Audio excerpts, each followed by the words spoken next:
इधर पाकिस्तान और चीन की साजिश की वजह से कट्टरपंथी बांग्लादेश को जिन्ना लैंड बनाने पर तुले हुए हैं। ऐसे में कहा जा रहा है कि आने वाले वक्त में मुजीबुर रहमान की जगह जिन्ना बांग्लादेश के राष्ट्रपिता बन गए तो कोई आश्चर्य नहीं होगा। रिपोर्ट आप सबको दिखाते हैं।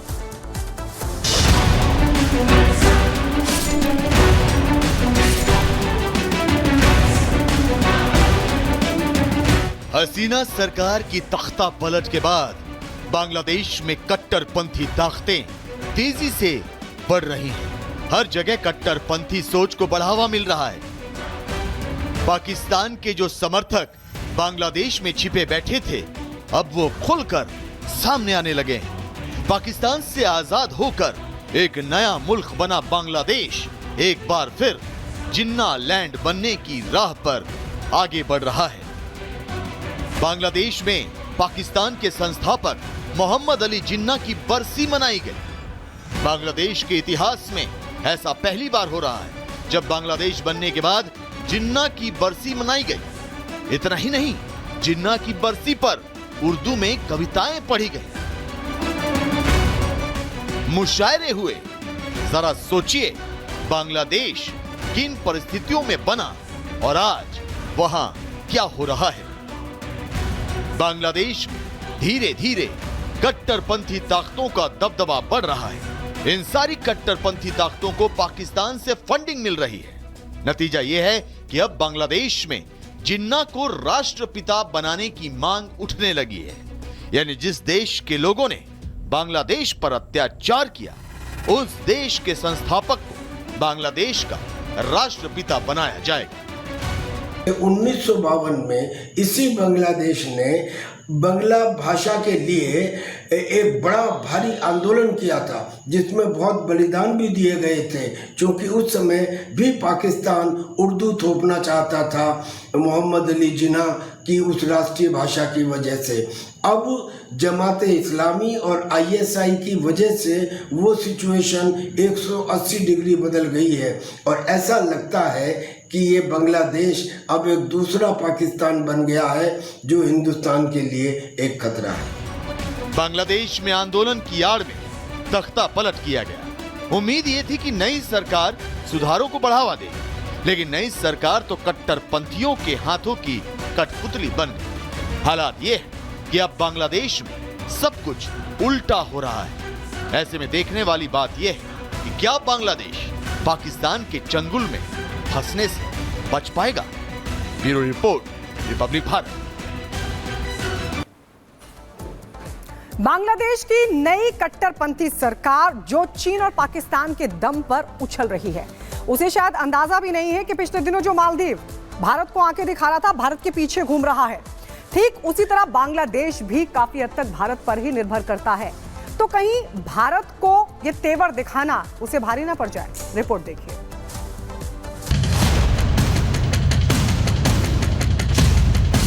बांग्लादेश की कमान जब से मोहम्मद यूनुस के हाथों में आई है, तब से ही बांग्लादेश में कट्टरपंथियों की ओर से भारत विरोधी आवाजें उठने लगी हैं। चीन और पाकिस्तान अपनी टेढ़ी नजरें बांग्लादेश पर गड़ाए बैठे हैं। स्थापना के समय से ही एशिया में बांग्लादेश का सबसे बड़ा सहयोगी और भरोसेमंद दोस्त रहा है भारत। बांग्लादेश की परियोजनाओं में बड़े पैमाने पर भारत ने निवेश कर रखा है, लेकिन बांग्लादेश की कट्टरपंथी सरकार जो भारत विरोध में खड़ी नजर आ रही है, उसे फायदा कम और नुकसान होता ज्यादा नजर आ रहा है। भारत के साथ तल्ख रिश्ते और पाकिस्तान चीन को तरजीह देना बांग्लादेश के लिए अपने पैरों पर कुल्हाड़ी मारने जैसा है। शेख हसीना की सत्ता छीनने के बाद बांग्लादेश में हालात खराब नजर आ रहे हैं। बांग्लादेश की कट्टरपंथी यूनुस सरकार चीन और पाकिस्तान के दम पर उछलती नजर आ रही है। यूनुस सरकार ने चीन से कर्ज पर बयान दर को घटाकर 1% करने और इसके कर्ज के देनदारी की अवधि को 30 सालों तक बढ़ाने की अपील की है। बांग्लादेश पर चीनी कर्ज की वर्तमान ब्याज दरें 2 से 3% के बीच हैं और इन्हें आने वाले 20 सालों में बांग्लादेश को चुकाना है। ऐसे में चालबाज चीन अपना फायदा ढूंढता नजर आ रहा है।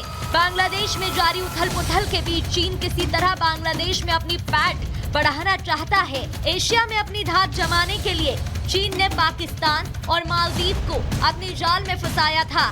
ठीक उसी तरह बांग्लादेश पर भी चीन अपना अप्रत्यक्ष रूप से अधिकार जमाना चाहता है।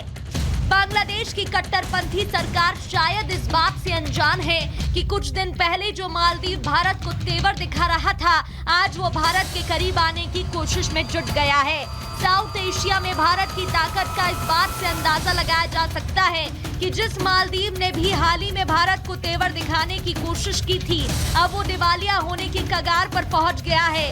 भारत को आंख दिखाकर चीन की गोद में बैठने की हसरत रखने वाले मालदीव के नए राष्ट्रपति मोहम्मद मुइज्जो अब भारत से मदद मांग रहे हैं।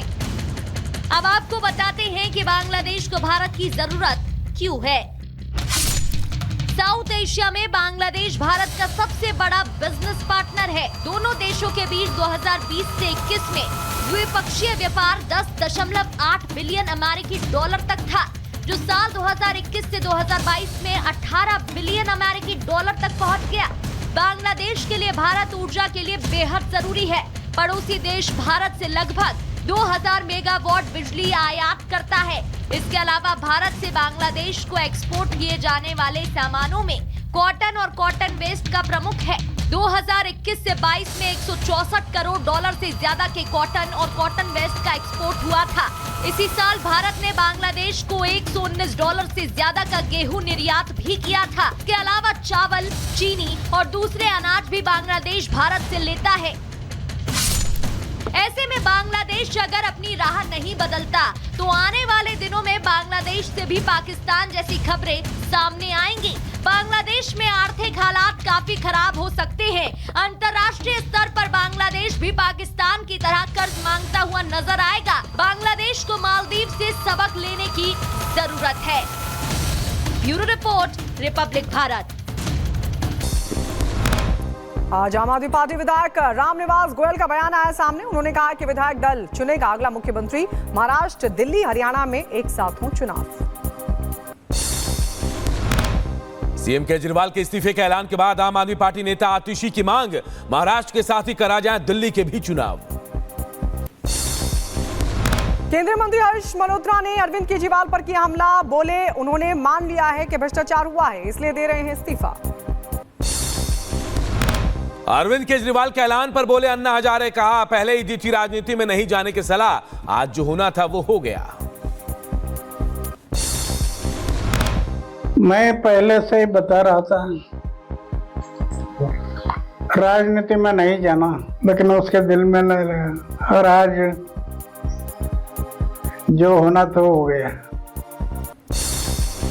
केंद्रीय मंत्री रवनीत सिंह बिट्टू ने राहुल गांधी को बताया सबसे बड़ा आतंकवादी। कहा राहुल गांधी को पकड़ने वाले को देना चाहिए इनाम। देश के सबसे बड़े दुश्मन है राहुल गांधी। राहुल गांधी खुद देश के नंबर 1 टेररिस्ट। कांग्रेस ने रवनीत सिंह बिट्टू को बताया आस्तीन का सांप। सुप्रिया श्रीनेत ने कहा सत्ता के लालच में विरोधियों की गोद में बैठे हैं। कांग्रेस के नेता संदीप दीक्षित रवनीत सिंह बिट्टू को उन्होंने दिया जवाब। बोले एक युवा लड़का रास्ता भटक चुका है, कभी राहुल गांधी के लिए पढ़ते थे कसीदे।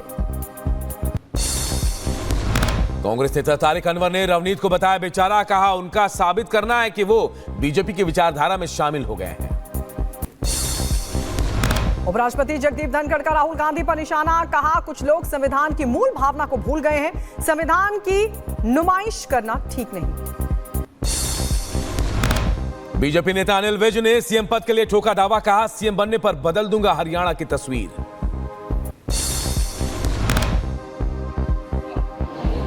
अगर बना दिया मुझे मुख्यमंत्री इस प्रदेश का, मैं हरियाणा की तकदीर बदल दूंगा, मैं हरियाणा की तस्वीर बदल दूंगा। जम्मू कश्मीर में चुनाव पर बोले नेशनल कॉन्फ्रेंस के अध्यक्ष फारूक अब्दुल्ला। कहा 370 के लिए लड़नी होगी लड़ाई। कहते थे 370 जिम्मेवार है यहाँ पे आतंकवाद का। आज तो 370 नहीं है, तो फिर आतंकवाद आया कहाँ से? ये बंदूक कहाँ से आ रही है? जो लोगों को भी मार रही है, फौजियों को भी शहीद कर रही है, ये कहाँ से आई? जम्मू कश्मीर में गृह मंत्री अमित शाह की ताबड़तोड़ रैली। नाग सैनी, किश्तवाड़ और रामबन में जनसभा को करेंगे संबोधित। जम्मू कश्मीर के किश्तवाड़ में 3 दिन के लिए स्कूल किए गए बंद। सुरक्षा कारणों के चलते लिया गया ये फैसला। जम्मू कश्मीर के कठुआ में सुरक्षा बलों और आतंकियों के बीच मुठभेड़। सुरक्षा बलों और आतंकियों के बीच फायरिंग भी हुई। कठुआ में खुफिया जानकारी मिलने के बाद सेना ने शुरू किया सर्च ऑपरेशन। सुरक्षा बलों ने इलाके को घेरा। बारामूला एनकाउंटर का वीडियो आया सामने। जान बचाकर भाग रहे आतंकी को जवानों ने गोली मारी। प्रधानमंत्री मोदी ने गांधीनगर के श्री सोमनाथ ट्रस्ट के साथ की बैठक। तीर्थयात्रियों के लिए सुविधाओं को बेहतर बनाने पर जोर। गुजरात दौरे पर अहमदाबाद पहुंचे पीएम मोदी। गांधीनगर में global renewable energy investment meet और एक्सपो का करेंगे उद्घाटन। प्रधानमंत्री मोदी कई विकास परियोजनाओं का करेंगे उद्घाटन और शिलान्यास। अहमदाबाद मेट्रो रेल परियोजना की होगी शुरुआत। बरेली में जुलूस के दौरान बवाल। हिंदू संगठनों ने अंजुमन का रोका रास्ता। हिंदू समुदाय का आरोप, सावन में मुस्लिम समुदाय ने रोकी थी कांवड़ यात्रा। उधर बरेली में जुलूस रोकने के बाद से तनाव का माहौल। दोनों समुदाय आमने सामने, जमकर हुई नारेबाजी। पुलिस बल को किया गया तैनात। राजस्थान के शाहपुरा में हिंदू संगठनों का धरना खत्म। विधायक गोपीचंद मीणा के ऐलान के बाद धरने से हटे लोग। उधर जाजपुर के विधायक गोपीचंद मीणा का बड़ा दावा, कहा साजिश के तहत मस्जिद से हुआ पथराव। अवैध मस्जिदों पर चलेगा बुलडोजर। पहले तो इन्होंने यहाँ गेट के यहाँ रोकने का प्रयास किया षड्यंत्र पूर्वक 250 लोगों ने।